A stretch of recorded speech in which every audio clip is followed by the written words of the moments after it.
Bonjour! Dans cette vidéo, nous allons voir la physiologie de la déglutition. La déglutition est le second processus digestif après la mastication et la salivation.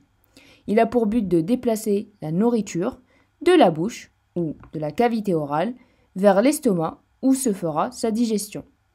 Ce processus commence donc au niveau de la bouche et se continue au niveau du pharynx et de l'œsophage qui joueront dans ce cas le rôle de tube ou de voie de passage du bol alimentaire. La déglutition se fait en trois principales étapes ou phases. La phase orale, la phase pharyngienne et enfin la phase œsophagienne. Commençons par la phase orale.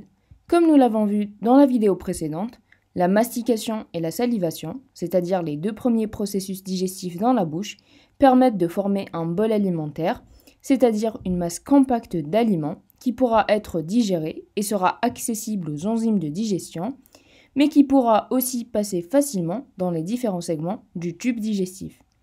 Lors de cette phase orale volontaire de la déglutition, la langue presse le bol alimentaire contre le palais osseux, permettant dans cette configuration de pousser le bol vers l'oropharynx.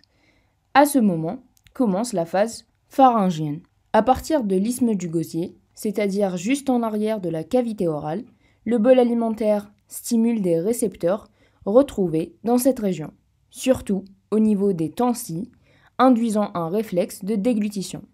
Lors de ce réflexe, des impulsions afférentes se dirigent vers le centre de déglutition situé au niveau du tronc cérébral, et ceci par l'intermédiaire des nerfs glossopharyngiens et trijumeaux.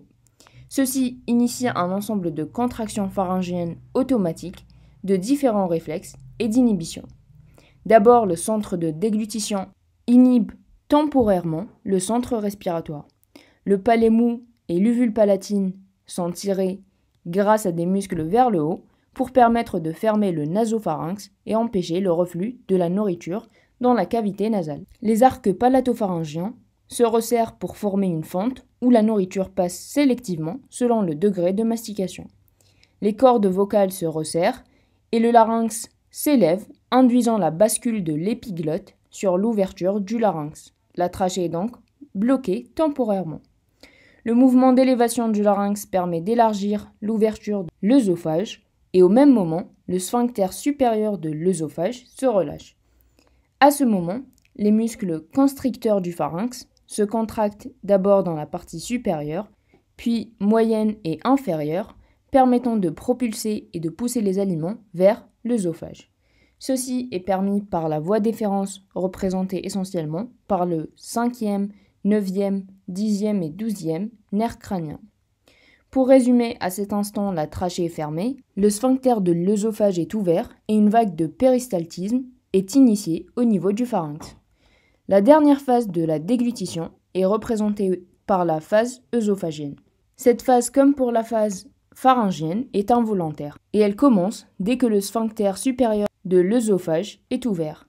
À ce moment, le centre de déglutition déclenche une première vague de péristaltisme qui est une sorte de continuation de la vague de péristaltisme initiée au niveau du pharynx.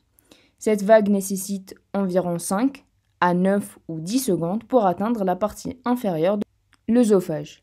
Après l'entrée des aliments, le sphincter œsophagien supérieur se referme et lorsque ces aliments arrivent près du sphincter œsophagien inférieur, ce dernier s'ouvre grâce à des fibres non adrénergiques, non cholinergiques du nerf vague, qui vont sécréter du VIP et du monoxyde d'azote.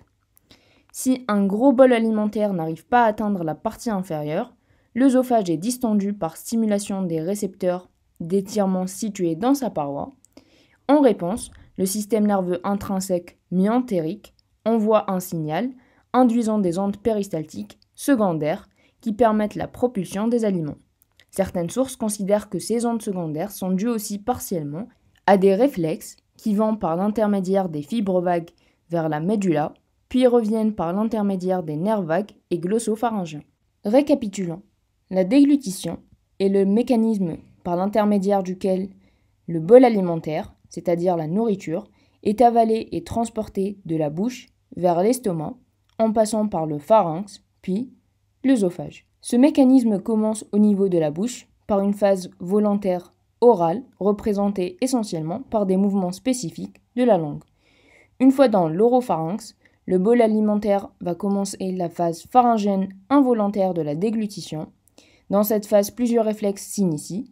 La respiration s'inhibe, l'uvule et le palémon s'élèvent pour fermer le nasopharynx, le larynx s'élève et enfin le sphincter œsophagien supérieur s'ouvre. Puis, une onde de péristaltisme s'initie.